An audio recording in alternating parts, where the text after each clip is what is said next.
everyone, welcome back to my channel. Thanks for joining me again. Before I start, I'll just remind you to like the video, although I haven't said anything yet, or subscribe. So with that, I'm just going to get into it. Today I want to talk about how to write a research paper. Now, I have written a lot of papers. I have a undergrad degree and I majored in psychology, and I went back and I got a master's degree. Now this was also basically like psychology, and there were papers again, but it was thesis based, so I had to write another thesis. I've written a lot.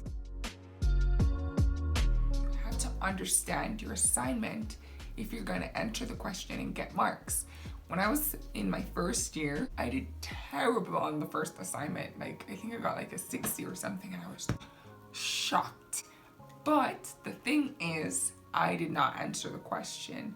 The paper I wrote was good, but the question was not to analyze. I analyzed what was given, and that was not the question.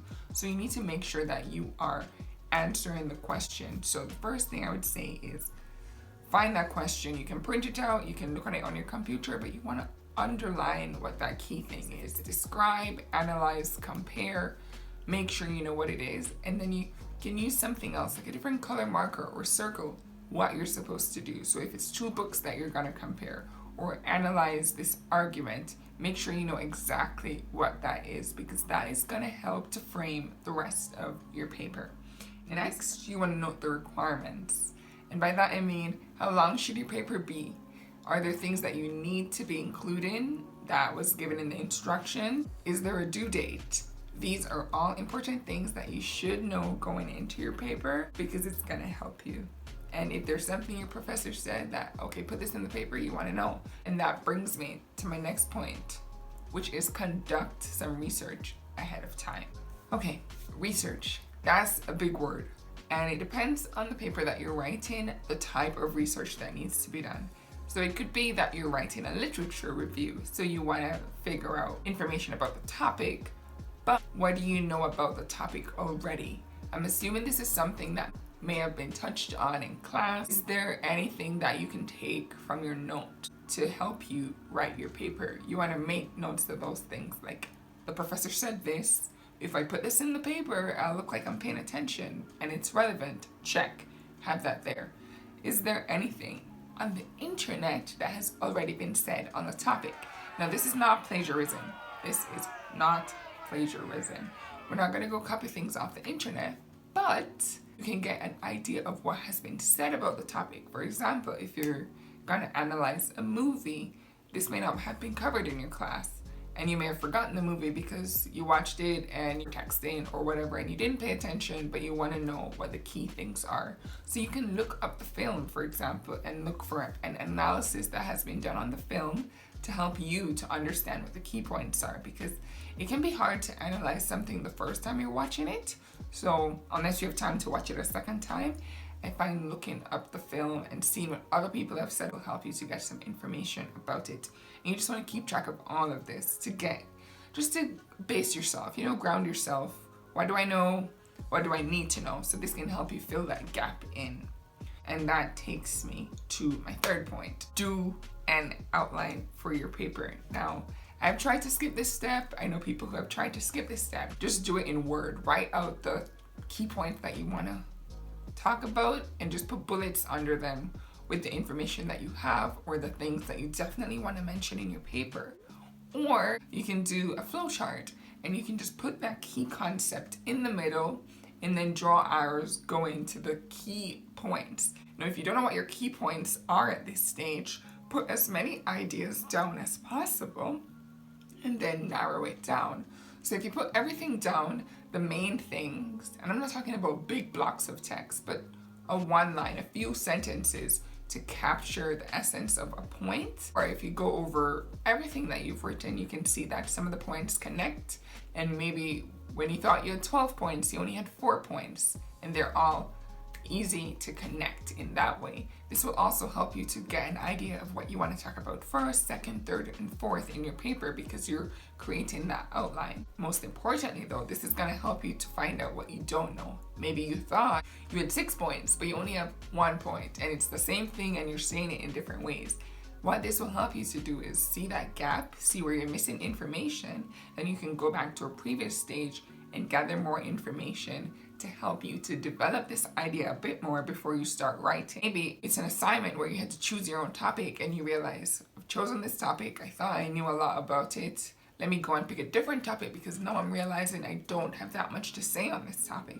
So this can really help you if you're in a bind for time. You have different topics presented by your professor and you want to see, okay, which one am I going to be able to finish faster? This is a good way to just cut through the writing process and find out upfront what's going to give you the better grade.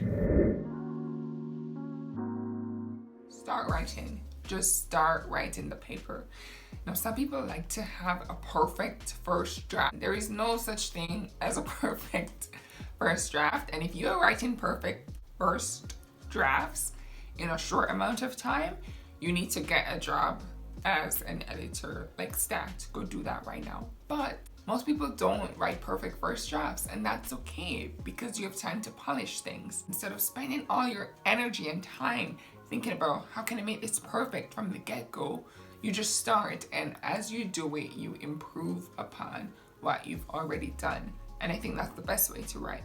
Now, that works for me. Other people may do it the other way. Do what works for you, but I think this is a good way to write if you're feeling stumped, if you don't know where to go with the paper, or if you are short on time. If you're short on time, I think this is key because it's better to hand in a paper than no paper. But also, if you followed the previous step, then at this point you should have a fairly decent paper to hand in. So even if you don't complete the other points, at least you've written something down and it's gonna make sense, you know?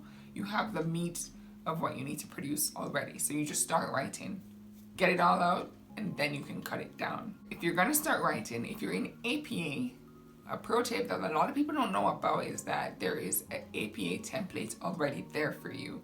Meaning that you can go in and click and it will bring up certain things. It will bring up that reference page, bring up your title page, bring up the things that is gonna create that skeleton for your paper so you already have something working with.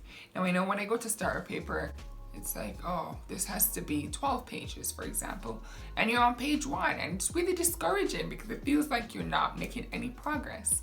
Well, this is one way to trick yourself into feeling more productive and more accomplished from the get-go. And science, I'm going to use this broadly, science says that if something has already been started, then it's most likely to be finished. What matters most is answering that question.